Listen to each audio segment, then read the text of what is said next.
Hello my dear student, আমি তোমাদের টিকেজি sir আবার এসে গেছি। আমি তোমাদের পদার্থের ভৌত রাসায়নিক ধর্মসমূহ এই চ্যাপ্টারের দুটি সাবচ্যাপ্টার পর্যায় সারণী রাসায়নিক বন্ধন আমি আগে তোমাদের ক্লাস নিয়েছি স্কুলে এবং অনলাইন। আজ এই তড়িৎ বিশ্লেষণ অর্থাৎ তড়িৎ প্রবাহ ও রাসায়নিক বিক্রিয়া, তোমাদের বইতে তড়িৎ প্রবাহ ও রাসায়নিক বিক্রিয়া সাবচ্যাপ্টার রূপে আছে, সেটা আজকে আমি আলোচনা করব। তো আমি ফেসবুকে কোশ্চেন এমসিকিউ দিচ্ছি, সেগুলো অ্যান্সার করে তোমরা পাঠাবে।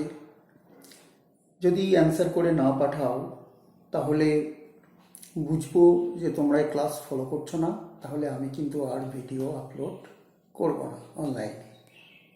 তাহলে এই ভিডিওটা তোমরা ভালো করে তড়িৎ বিশ্লেষণটা পড়ো। এর যাবতীয় কোশ্চেন আমি ফেসবুকে দিয়ে দেবো, তোমরা সেগুলো বাড়িতে করবে। তাহলে তড়িৎ পরিবাহী জিনিসটা কি তোমরা জানো? যেসব পদার্থ তড়িৎ পরিবহন করে, যেমন তোমরা দুই প্রকার তড়িৎ পরিবাহী জানো, ধাতব পরিবাহী এবং অধাতব পরিবাহী। যেমন তামা, রূপা অর্থাৎ সমস্ত ধাতু ধাতব পরিবাহী। আর অধাতব পরিবাহীর মধ্যে তোমরা জানো গ্রাফাইট, গ্যাস কার্বন।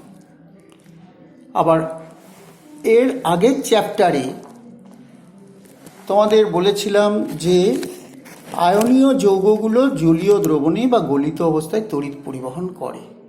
তাহলে ওরাও এক ধরনের পরিবাহী, ওদের নাম দেওয়া হচ্ছে তড়িৎ বিশ্লেষ্য পরিবাহী। তাহলে তড়িৎ পরিবাহী এখন তোমরা জানলে তিন প্রকার। ধাতব পরিবাহী যেমন তামা, রূপা।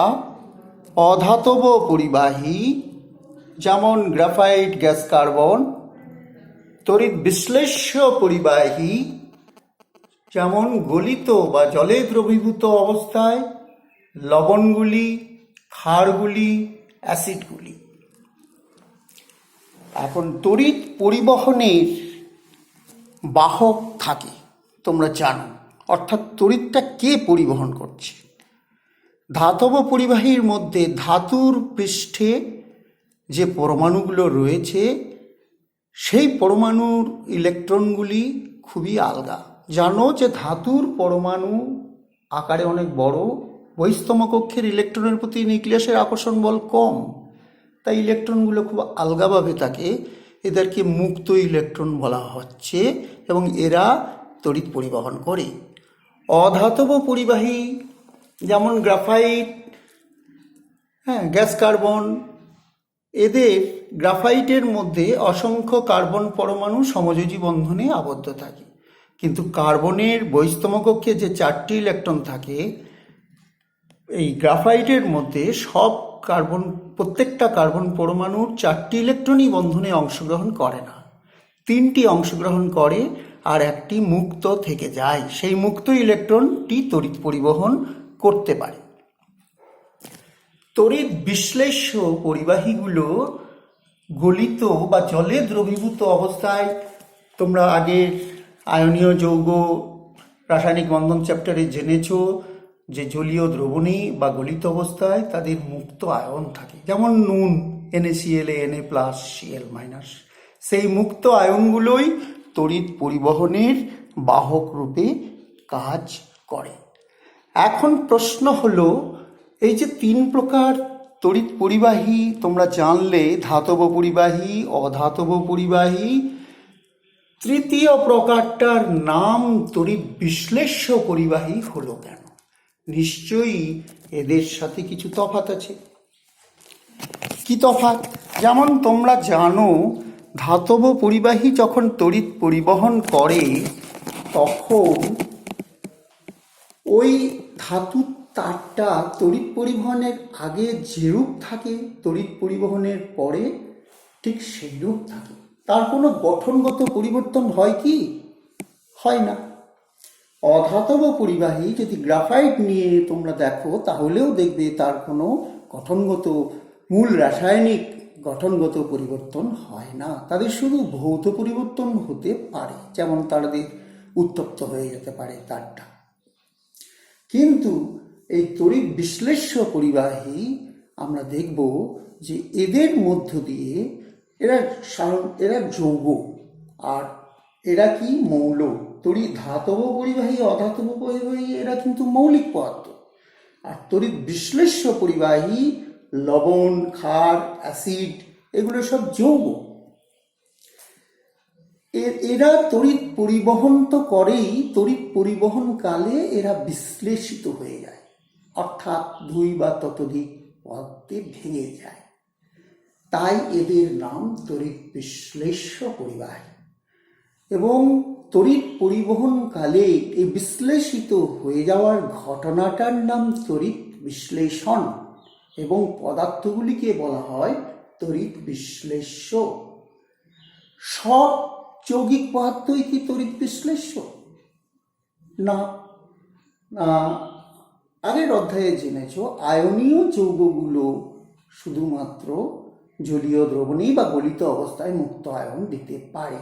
অআয়নীয় যৌগ অর্থাৎ সমযোজী যৌগগুলো তড়িৎ পরিবহন করতে পারে না বা তড়িৎ বিশ্লেষিত হয় না। তাহলে তাদের আমরা নাম দেব তড়িৎ অবিশ্লেষ্য পদার্থ। তাহলে তড়িৎ বিশ্লেষ্য আর তড়িৎ অবিশ্লেষ্য। তড়িৎ অবিশ্লেষ্য সমযোজী পদার্থগুলো, যেমন গ্লুকোজ, চিনি, কেরোসিন, এইগুলো হচ্ছে তড়িৎ অবিশ্লেষ্য। কাঁচ, কাঠ, কাগজ, যারা তড়িৎ পরিবহনও করে না আর তড়িৎ বিশ্লেষিত হয় না। এখন প্রশ্ন হলো যে এরা কিভাবে তড়িৎ পরিবহন করবে, বা তড়িৎ পরিবহনকালে এরা ভেঙে যায়, ভেঙে গিয়ে কি হয়, কেন ভাঙে, কিভাবে ভাঙে, সেগুলো আমরা ডিটেলস জানব। তাই চ্যাপ্টারটার নাম তড়িৎ বিশ্লেষণ। তাহলে এই তড়িৎ বিশ্লেষণ আমাদের এই ঘটনাটা পর্যবেক্ষণ করতে গেলে বিশেষ একটা পদ্ধতি ব্যবস্থা গ্রহণ করতে হবে। অর্থাৎ তড়িৎ বিশ্লেষ্য যৌগটিকে গলিত অবস্থায় বা জলে দ্রবীভূত অবস্থায় একটা পাত্রে তো নিতেই হবে। সেই পাত্রে নিয়ে তারপর আমাদের তার মধ্যে তড়িৎ চালনা করতে হবে। তারপর দেখতে হবে তাদের কি পরিবর্তন হয়। তো সেটা একটা ব্যবস্থার মধ্যে করা হয়, সেই ব্যবস্থাটা আমরা জানব। যেমন একটা পাত্র নেওয়া হয়, সেই পাত্রটা কাঁচের বা অন্য কোনো পদার্থেরও নেওয়া যেতে পারে।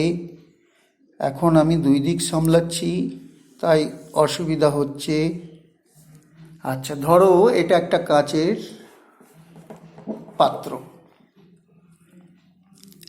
এই কাঁচের পাত্রে তড়িৎ বিশ্লেষ্য পদার্থ গলিত অবস্থায় বা জলে দ্রবীভূত অবস্থায় নেওয়া হয়। নেওয়া হলো, এই পাত্রটার মধ্যে এবার আমাদের তড়িৎ প্রবেশ করাতে হবে। তো তড়িৎ প্রবেশ কিভাবে করাবো? না, বাইরের একটা তড়িৎ উৎসের সাথে যোগ করতে হবে। সেই তড়িৎ উৎসটা হচ্ছে কি না, একটা ব্যাটারি হতে পারে বা অন্য কোনো তড়িৎ উৎস হতে পারে। তড়িতের উৎস তোমরা তো জানো 2 প্রকার তড়িৎ হয়। একটা হচ্ছে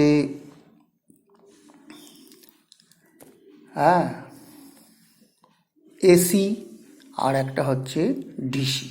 তাহলে এখানে কীরকম তড়িৎ উৎস আমরা ব্যবহার করব? তড়িৎ উৎস ব্যাটারি যদি হয় বা যে কোনো তড়িৎ উৎসকে আমরা খাতায় লিখে কিভাবে প্রকাশ করব, এইভাবে একটা বড় দাগ আর একটা ছোট দাগ। বড় দাগ মানে ধনাত্মক ব্যাটারি যদি হয় ব্যাটারির ধনাত্মক, আর এই ছোট দাগ মানে ঋণাত্মক।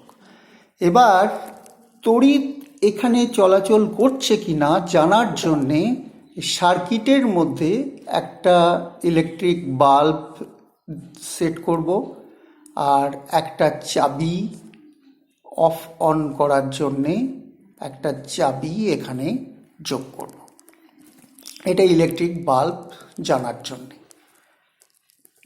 এবার আমরা বাইরের তড়িৎ উৎস, সেটা ব্যাটারি বা অন্য কোনো তড়িৎ হতে পারে, কিন্তু সেটা অবশ্যই ডিসি মানে ডাইরেক্ট কারেন্ট, মানে কি সমপ্রবাহ হতে হবে। কেন সেটা আমরা পরে জানব। তাহলে এই যে কি করলাম, একটা পাত্র নিলাম, পাত্রে গলিত বা জলে দ্রবীভূত অবস্থায় তড়িৎ বিশ্লেষ্যটাকে নেওয়া হলো। সাপোজ এখানে গলিত NaCl, তোমরা যে নুন খাও সেই নুনকে গলানো যায়, তার একটা গলনাঙ্ক আছে নির্দিষ্ট, সেই উষ্ণতায় গলিয়ে এখানে নেওয়া হলো।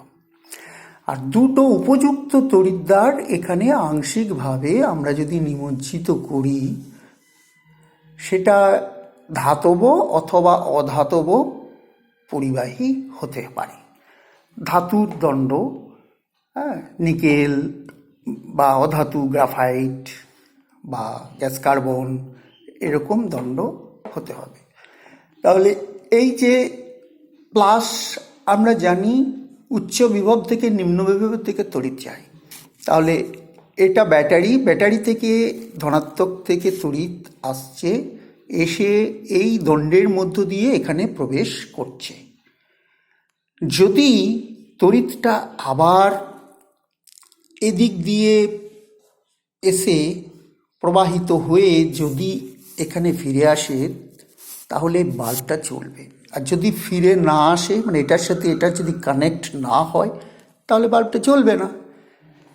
আমরা যদি এখানে জলে দ্রবীভূত বা গলিত NaCl নিয়ে এই ব্যবস্থাটা করি, তাহলে দেখব বাল্বটা চলছে। আর কি পরিবর্তন হচ্ছে না, আর আমরা দেখব যে এখন এই যে পাত্রটির একটি নাম দেওয়া হয়। সে পাত্রটির নাম, যে পাত্রে তড়িৎ বিশ্লেষণ করা হয় তার নাম দেওয়া হয় ভোল্টামিটার। ভোল্ট মিটার নয়, ভোল্ট মিটারে তো বিভব পরিমাপ করা হয়, এটা ভোল্টামিটার।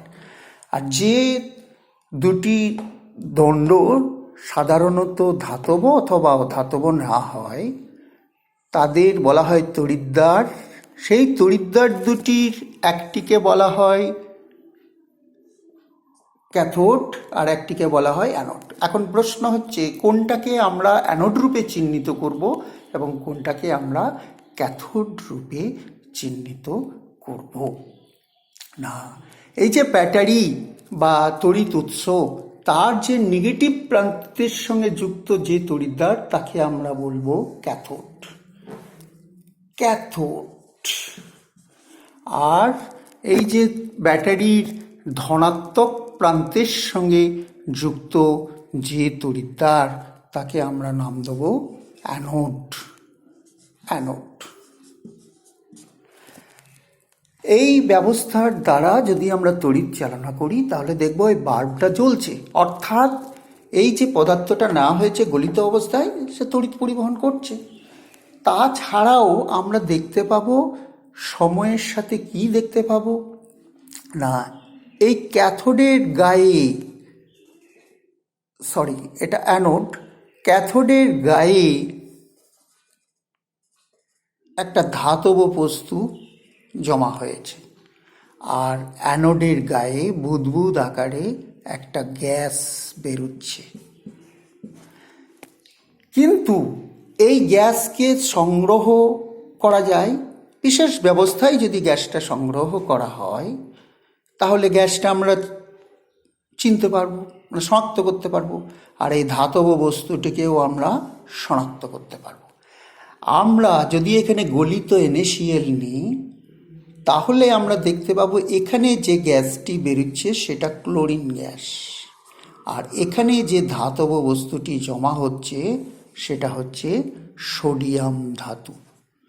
অর্থাৎ এই ব্যবস্থার দ্বারা গলিত NaCl এর মধ্যে তড়িৎ চালনা করা হলো। এটা কি না হলো? গলিত মানে লিকুইড এল, তড়িৎ চালনা করা হলো বাইরের উৎস থেকে, তড়িৎ উৎস থেকে, বিশেষ ব্যবস্থার দ্বারা, অ্যানোড ক্যাথোড। তার ফলে পদার্থটি ভেঙে গেল Na আর ক্লোরিন, Na আর Cl তো মুক্ত অবস্থায় থাকতে পারে না, তাহলে এটা Cl2 উৎপন্ন হওয়ার সাথে সাথেই দুটি ক্লোরিন পরমাণু যুক্ত হয়ে Cl2 হয়ে যাচ্ছে নিশ্চয়। তাহলে ব্যালেন্সের জন্য এখানে আমাদের 2 নিতে হবে, এখানে 2 নিতে হবে। তার মানে কি, তড়িতের দ্বারা এর বিয়োজন হলো, তাই ঘটনাটির নাম তড়িৎ বিশ্লেষণ, এবং তড়িৎ পরিবহনও করলো, তাই এদের তড়িৎ বিশ্লেষ্য পরিবাহী বলা হয়। এখন কিভাবে এটা ঘটে সেটা আমরা জানব না। আর্হেনিয়াস বলে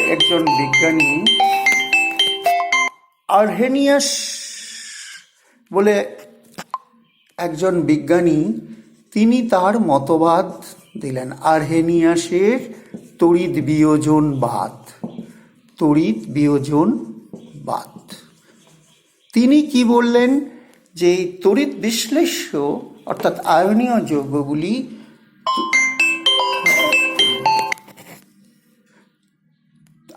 যৌগগুলি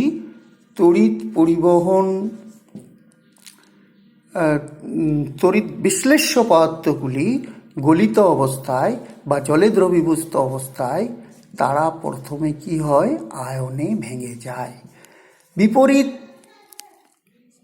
আয়নে ভেঙে যায়, যেমন NaCl, Na+, Cl-। এই যে ভেঙে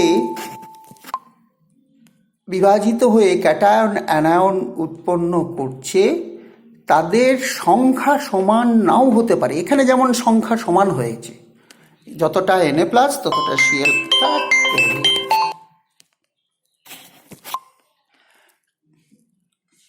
আবার সংখ্যা সমান নাও হতে পারে, এখানে সমান হয়েছে CaCl2।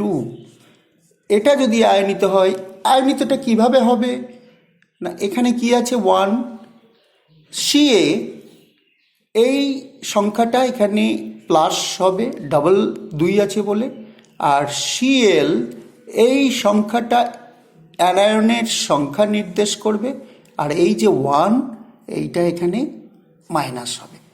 তাহলে ক্যাটায়ন অ্যানায়নের সংখ্যা এখানে সমান NaCl এর ক্ষেত্রে, কিন্তু CaCl2 ক্ষেত্রে সমান নেই।